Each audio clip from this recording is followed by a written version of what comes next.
Hello, আসসালামু আলাইকুম।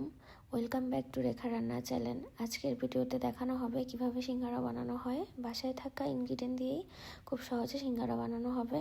এখানে পেঁয়াজ কুচি, কাঁচামরিচ কুচি, আদা রসুন বাটা, টমেটো কুচি, হলুদ গুঁড়া, মরিচ গুঁড়া, ধনিয়া গুঁড়া, জিরা গুঁড়া সব কিছু দিয়ে একসাথে মিক্স করে একটু কষিয়ে নিয়ে তারপরে আলু কুচিগুলো দিয়ে দেওয়া হলো। এখানে সিঙ্গারার পুরটা তৈরি করে নেওয়া হচ্ছে। এগুলো সবার ঘরেই থাকে, এগুলো দিয়ে খুব সহজেই সিঙ্গারার পুর তৈরি করে নেওয়া যায়। এই তো সিঙ্গারার পুর তৈরি হয়ে গেছে। এরপর এখানে আটা গুলিয়ে নেওয়া হয়েছিল, তো আটা বেলে নেওয়া হচ্ছে। একটু নরম হয়ে গেছিল,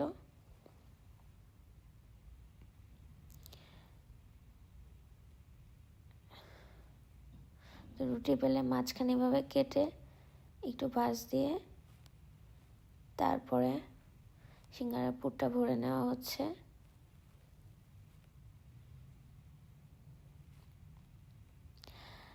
এখানে আসলে যেভাবে শেপ দেওয়া যাচ্ছে ওইভাবে দেওয়া হচ্ছে। নর্মালি সিঙ্গারার দোকানে যেভাবে শেপ দেওয়া হয় ওইভাবে অত সুন্দর করে আসলে দেওয়া যায় না। অনেক কিছু দেখতে যতটা সহজ মনে হয় বাস্তবে আসলে অতটাও সহজ না।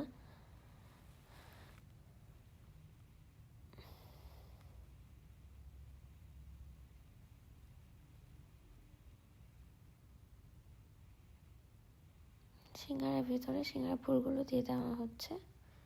তো এইভাবে করে কয়েকটি সিঙ্গারা বানিয়ে নেওয়া হয়েছে। এরপরে প্যানে তেল দিয়ে দেওয়া হলো, গরম তেলে সিঙ্গারাগুলো ছেড়ে দেওয়া হলো।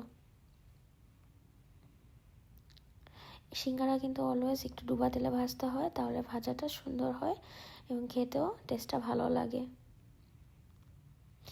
সিঙ্গারাগুলোকে একদম লাল লাল করে সুন্দর করে ভেজে নেওয়া হচ্ছে। সিঙ্গারাগুলো ভাজা হয়ে গেছে। নেক্সট আবার সিঙ্গারা ভাজতে দিয়ে দেওয়া হলো। বাকি সিঙ্গারাগুলো একটু উল্টে পাল্টে নেওয়া হচ্ছে। আপনারা এইভাবে বাসায় সিঙ্গারা করে খেতে পারেন, খেতে মোটামুটি ভালোই লাগে আর খুব সহজেই বানানো যায়। ভাজা হয়ে গেছে, তুলে নেওয়া হচ্ছে।